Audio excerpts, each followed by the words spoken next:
له ابو سعید خدری رضی الله عنه څخه روایت ده. دی فرمایي چې د الله رسول وفرمایل چې روزه هغه مبارکه میاشته ده چې الله تعالی په دغه میاشته کې ډیرو جهنمیانو ته له جهنم څخه نجات ورکوي، او د روزې په شپه او ورځ کې الله تعالی د هر کس یوه دعا قبلوي. نو الله تعالی موږ تاسو ته د دعاو موقع راکړې ده. الله تعالی به زموږ ستاسو دیس دعاګانې قبلوي. نو چې کوم ارمانونه ستاسو وي په هره روزه کې ځان ته یو حاجت له الله تعالی څخه وغواړئ، الله تعالی به مو ټول حاجات تر پوره کړي.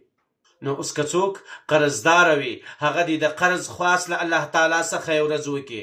که څوک بې اولاده یي هغه دې د اولاد خواست وکړي. که د چا اولاد صالح نه وي هغه دې د نیک صالح اولاد خواست وکړي چې په زړه دې هر ارمان وي.